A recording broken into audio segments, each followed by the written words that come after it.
Okay, this is Docs, Richard Molina from HDR. I'm going to show you a quick way to translate maps from basically hand drawings like this that exist or will exist in the real world into the game.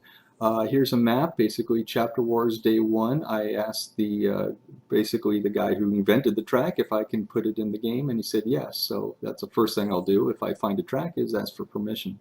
Anyway, you can see here that it is on a soccer field that he used Google Maps and put the overlay. So this will be our master. Now, a real neat trick to sit there and get exact scale is if we go into Google Maps itself, and we do know the name of the park, so we can zoom right in it and basically take our measurements. So basically right-click, measure distance, and we have that length of the field. And if you look down here, it's in meters, which is very helpful. Clear that, and we need one more basically. And that's from here to here. Where to go? Right about there. And we know the exact distance of the field.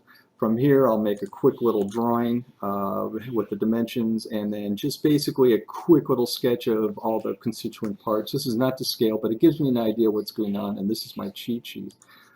Quick heads up, here's a keyboard I use just for my own fingering. You can see it's basically a old gamer keyboard. I keep the W, and those of you know why. I put a screw in there, and it helps with this editor because W is basically a movement editing. Here's my rotation, and here's my scaling, and I can find these very easily and don't have to search the keyboard. So anyway, let's jump in real quick. I use the copy and things a lot, but first thing we need to know is basically translate those measurements from Google Maps into real life. I love this marker. This is basically under cones over here.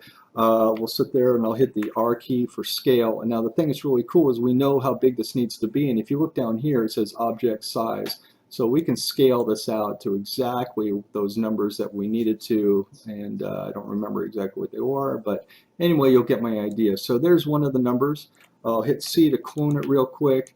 Hit this, select it, hit the rotation. Hold the control key down and it'll rotate in the 90-degree, basically set rotations, which is real nice to make things perfect.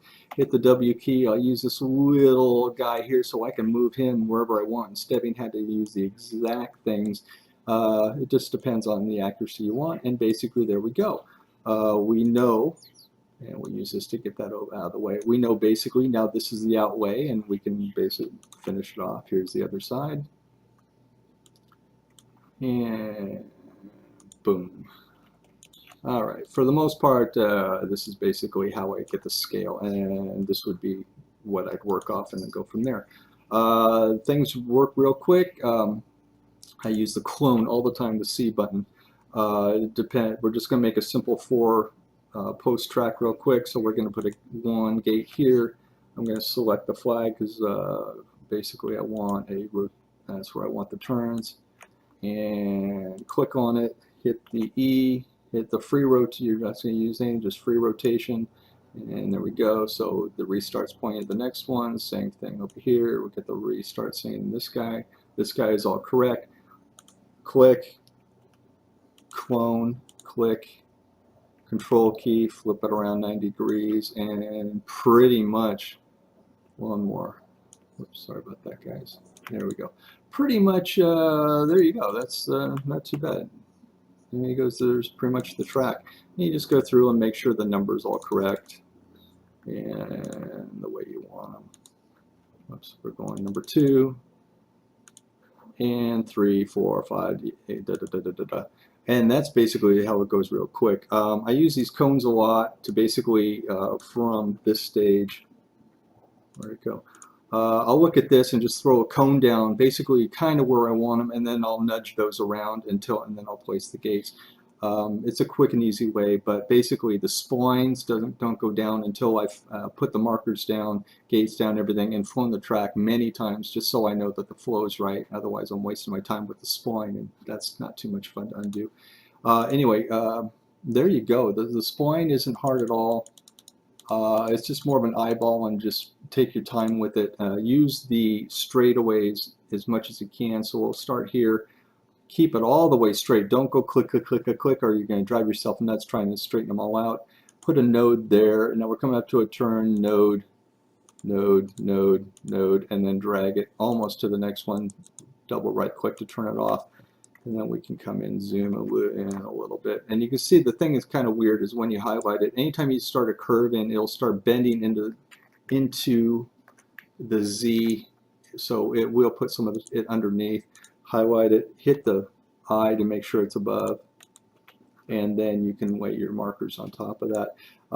Really be careful when you lay them around. If you're within the bounding box of a gate or something, it'll pretty much do this to you and put that node down that you clicked in the air, and you won't catch it from the air. See, that's the thing that's kind of funny, but you can get a clue because these other ones are buried.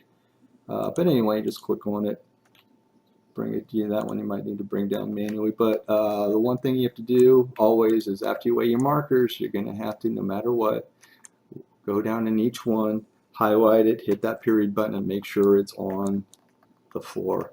Anyway, easy stuff. Ash did a phenomenal job. These guys really, really did a great job on making the editor, making it fairly easy. It's just a little bit of practice, but for the most part, the splines aren't hard. Just do them in piece and then overlay it. So after you get this one done, do this very, very quickly. Grab it, throw it on. I find 1.5 is a really decent distance. Highlight it up, hit Control A, there it is. Shift D to get rid of the spline. Always erase your original, otherwise it looks a little, it's not perfect. And there you go. I mean, not too hard. All right, and there you go. Hope that helped.